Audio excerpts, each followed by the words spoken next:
Mga kabisnes naming minamahal, makikisuyo po kami. Naglalambing po kami sa inyo.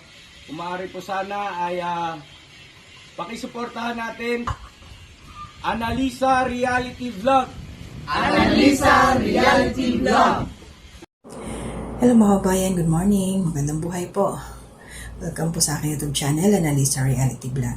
Bago po ako magbigay ng reaction patungkol dito kay Kagwang Buknoy Official, pag-uusapan po natin siya, bibigay ko po yung sarili kong opinion patungkol dito, simula nung nakatanggap na ito siya ng kanilang blessing from YouTube, yung unang sahod po nila, kung ano yung mga kaganapan na nangyari, ay gusto ko pong pasalamatan lahat ng mga bagong pasok po sa aking munting kubo. Salamat po sa inyo.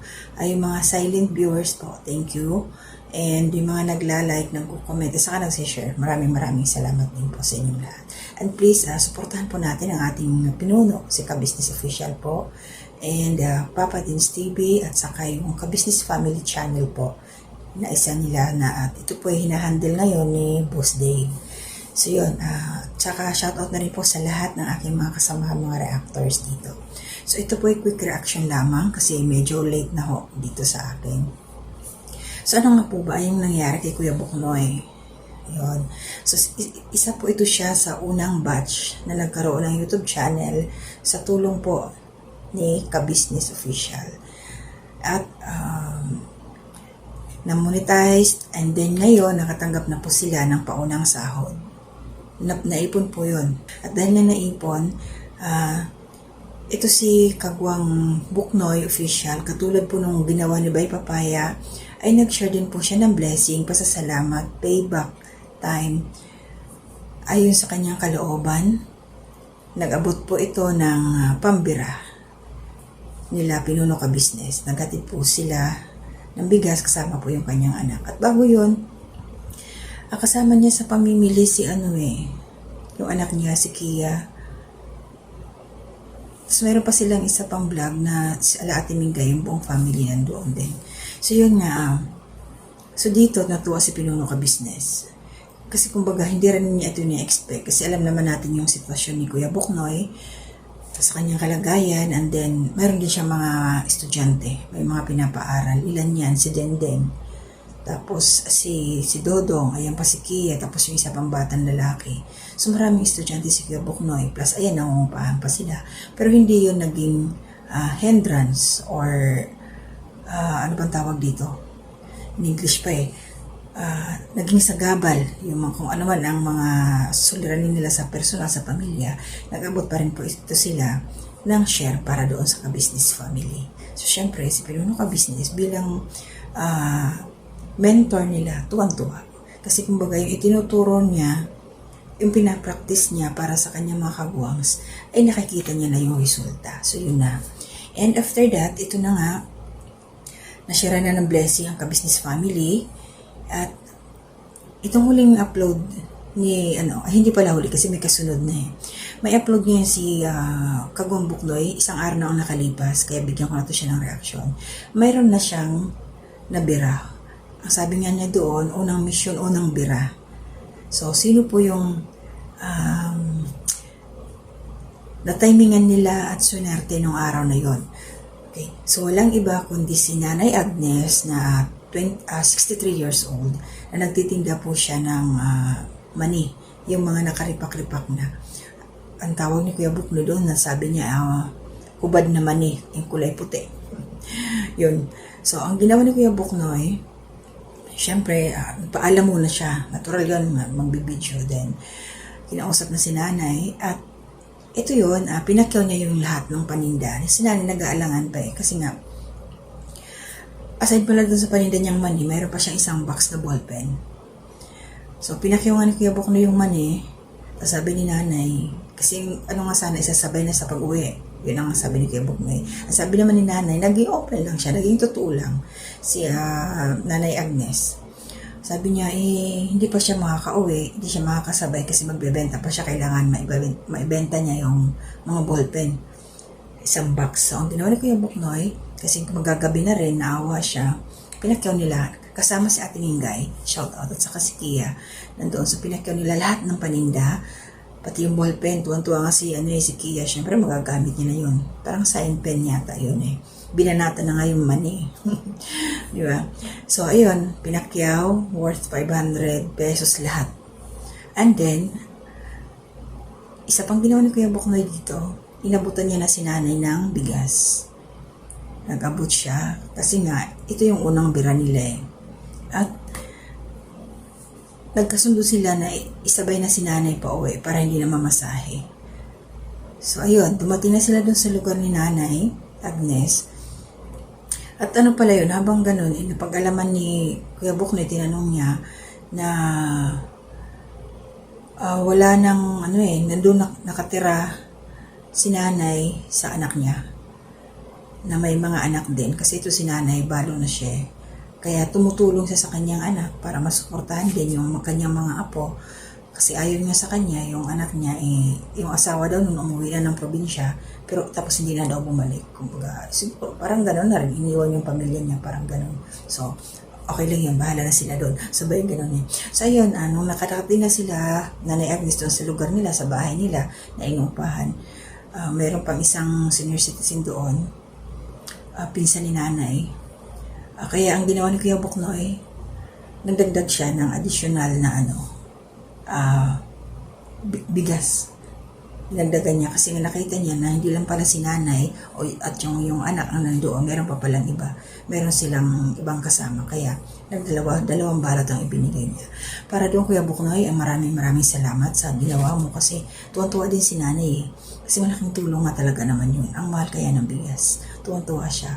Kasi ang hirap eh. Tingnan ang nila, hanap buhay, ang pangtawid lang, ay yung magtinda-tinda siya para makatulong sa kanyang anak, sa kanyang mga apo. Kaya tuwang-tuwa si nanay. At dito, yung isang lola doon na nasa may pintuan, at nabanggit nga niya doon, napapanood niya yung about sa vlog. Ang kilala lang niya sa Kalinga Prab. Kaya, ito, malaking bagay ang nangyari ngayon kay Kuya Buknoy kasi na-introduce niya yung channel ni Pinuno Ka-Business, yung Ka-Business Official. Natawa nga ako. May sinabi dun si Kuya Buknoy. Si Ka-Business nga, Ka-Business Official, ang nila, may term siyang ginamit eh. Baka magkamali ako. Panoorin nyo na lang. Basta parang amo ba yun? Parang ganun. Yun ang ni Kuya Buknoy. Basta, pag mali ako, i-correct nyo na lang. Kasi nakalimutan ko basta may sinabi siya doon. Kumbaga para sa akin sana, sinabi ni Kuya Buknoy na yung pinuno na lang. Kasi pinuno naman yun ang kasanayan natin tawag eh. Si pinuno, si ka-business, tapos siya yung doon. Pag under siya ni pinuno. Kagwang nga. Kasi hindi naman nila maintindihan yung kagwang. Kasi hindi mo nga masyadong may paliwanag. So yun, salamat Kuya Buknoy sa unang bira mo. Pinasaya mo. Buhay na mano. Yun, sabi ni Nanay Agnes. Siya yung buhay na mano ni Kuya Buknoy. Kasi nga nag-uumpisa pa lang talaga. Nakakatuwa tingnan yung mga ganito na pakunti-kunti nakakatulong na rin, diba? Unti-unti, malaking bagay talaga yun. Kailan kaya mangyayari yun sa atin, na isa rin tayo sa mga katulong, ating mga kapitbahay. Kasi hindi naman tayo pwedeng lumayo muna. Kumbaga, yun nga sinasabi, charity begins at home. Siyempre, pamilya. Tapos, kung may kapitbahay ka dyan nangangailangan, bakit ka padadayo dun sa ibang lugar? Unahin mo yung malapit sa'yo, diba? Ganun yun eh. Kaya, pero sa Manila kasi, naman, katulad doon kila Kuya Buknoy, mga katabi nila, mga may kaya naman yun eh. Kaya, doon talaga sa mga naglalako, yung sabi ni Kuya Buknoy, mas mas gusto niya yung nandoon sa labas, yung talaga nangangailangan, yung nagpapakahirap, yung nagsisikap talaga na lumalaban sa buhay ng patas. Kaya yun, maganda yung ganun na yung mga nasa kalsada na naglalako-lako kasi mahirap yun eh. Talagang suntok sa buwan yung kanilang kita doon. Kasi hindi naman, ang karamihan doon hindi nila luto or gawa, inaangkat din, pinoprosyentuhan kasi mahirap. Tapos pag hindi pa naubos, magkano lang ang kikitain mo? Kasi kumbaga, kuha ka ng marami para marami kang benta. Kung wala kang maibenta, konti lang din maiuwi mo. So, sunod ulit ng mga araw. Kaya malaking bagay yung nangyari doon kay Nanay Agnes. Dahil nga, napakyo na yung paninda niya, may bigas pa siya. Ayan. So, maraming salamat, Kuya Buknoy, sa ginawa ninyo. Ni Ate Mingay, nakasuporta din si Kia. Batang ito natitrain na siya habang maaga pa. Nakikita niya yung mga ginagawa ng kanyang mga magulang. Kaya darating din yung tamang panahon. Ito si Kia, magiging, vlogger din. Kasi yun na yun, nandoon na sila. So, ito lang yung aking reaction. No? Maraming salamat sa inyo. At maraming salamat po. Good morning po, Kabayan Sara, Ma'am Sara. Salamat po sa suporta. Nicor Samiliano Ralph, Ate Marilyn, good morning po. Thank you rin sa suporta ninyo. And Ma'am Marilyn Cabanilla, salamat po. Lagi kayo na riyan. Nakasuporta po sa aming lahat. And Kabayan Jessie Lucas, thank you rin po. And Ate M. Scords, thank you rin po sa patuloy na suporta. Kabayan si Pascual, shout out. Kabayan Julia Pardalis, shout out din po. At sa aking pinsan, Walls Tradition, shout out Day. At sa buong family mo. And sa aking mga co-reactors, Anime Reactors TV, good morning. Daong Gala, good morning din po. Kalingap Turak, good morning. Alminda Mix Vlog, good morning din Kabayan. Ma'am Fleurs Channel, good morning din po. And sino pa ba? Nabanggit ko na ba si Katangay PLC? Okay. Good morning po. Salamat sa inyong lahat. At hanggang dito na muna ako sa susunod po na aking mga gagawing reaction. Support po natin ang ating mga kagwangs na iba. Ayan, si Kagwang Intoy Official, Kagwang Bay Papaya Official. Sila po yung nakatanggap na ng blessing. And ito sila Kagwang Burnok Official. Please support po. Shout out. And Kagwang Bong Official, Kagwang Bugi Official. And shoutout din po kay Sir Wakiwak TV and kay Sir Bong MTV. At kay Papa Sundot TV, shoutout din po. Yan. Mrs. Ka-Business, good morning din po kay Budang, kay Boss Dave, kay Vera. Para sa iyo, Vera, laban lang. Kaya mo yan. Sundin mo kung ano yung tinitibok ng iyong puso. Kung nahihirapan, tanggalin ang hirap. Ganun lang yan. So, ingat po tayong lahat. Hanggang dito na muna. To God be the glory.